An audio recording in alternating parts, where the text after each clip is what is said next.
Alafia.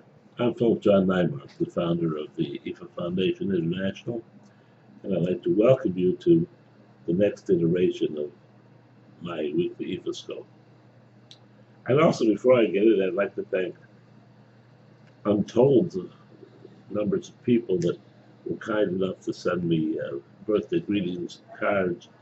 Um, it was really slightly overwhelming, and it kind of mellowed out my birthday because you know, getting up there at 76 years of age and starting my 77th year, uh, I don't suppose I'll be doing this for another 30 or 40 years. So, but I will be doing it each and every week until I can't do it anymore.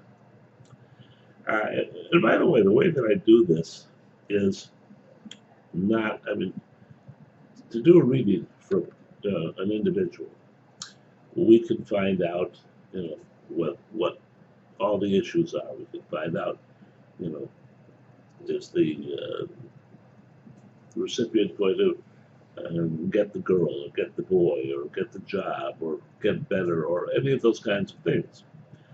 But to do that in terms of having perhaps 1,000 people look at this each and every week, it would be statistically impossible to do that. What is not statistically possible in the way that we do it is to ascertain how they respond. What should your response be to this? Because most of us, probably all of us, frankly, but certainly most of us have a knee-jerk way of dealing with these kinds of issues. We're all either comfortable, running helter-skelter around, or comfortable saying, "Oh, it'll be all right," or comfortable saying, "Oh, whatever." But basically, we will all choose the right kind of thing for us, and not the right kind of thing for the situation.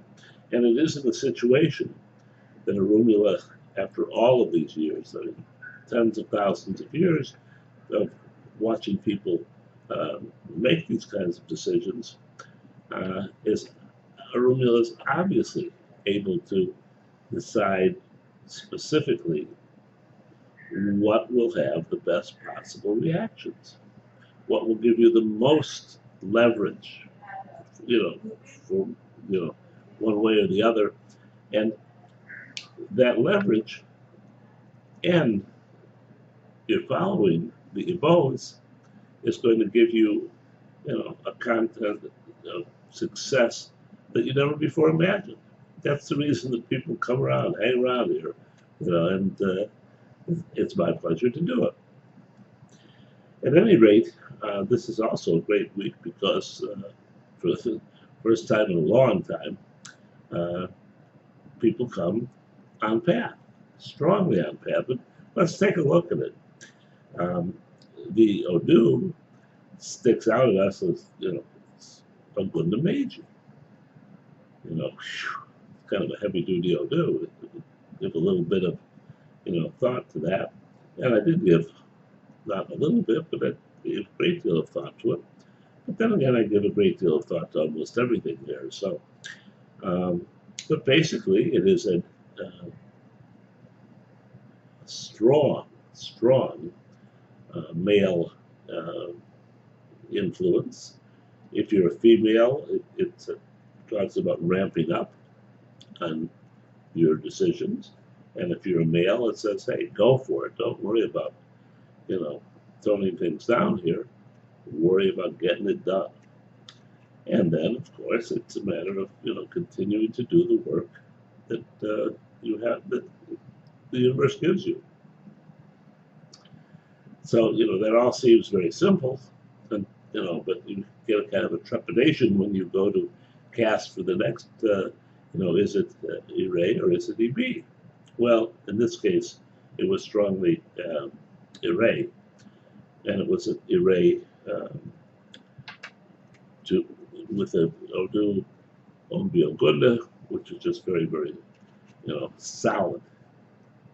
The surprise came, all right, and who want to be Odoo for themselves. I mean, the first thing, excuse me, the first thing that you would go for in that kind of Odoo is say, well, is it Ogun that must receive this, or that would be happy to receive this? And the answer was a very, very strong no. And that, I thought, hey, what is this? And then you nibble around some of the others, and then it became clear. All right, the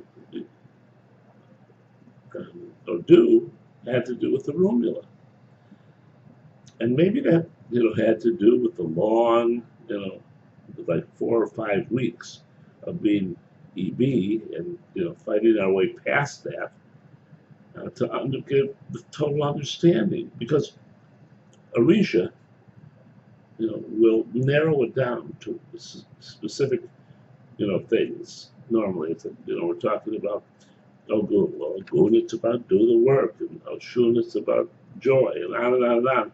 But only Orunmila gives you the full flavor, and so that was my reasoning there, and that indeed is how it came out, and it and I was very comfortable when it said that, and even more comfortable with what the Odoo was, because it kind of joined meaningfully along with the Ogun concepts, because the offering that was most indicated for Orunmila was Pepe, and Pepe is it's just what it says, but it is, excuse me, the pepper tree, it's about this big, and they contain like 100 or 200 small peppercorns inside, and when you open them up, they go everywhere, but they should. And they're unique because they're strong. They give us the energy to do things. They give us the energy to be heard. And so when we do our Ebo to Orunmila, we are taking between 3 and 8 of these pepe into our mouths and chewing them up while we give this Odoo, while we say, our thanks, while we give Orunmila our prayers. So basically, what you want to do is you want to take Orunmila down, or whatever serves as that most comfortably for you. You want to put 2 tea candles,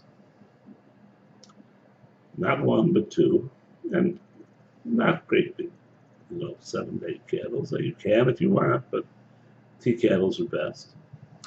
And then you give Orunmila the pepe, and you give it to Orunmila along with prayers, along with thanks for getting us out of a long, long period of EB, and not getting the right readings and not getting the right things, going for us. So do that. Have a great, great week, and we'll look at it next week. Love and blessings.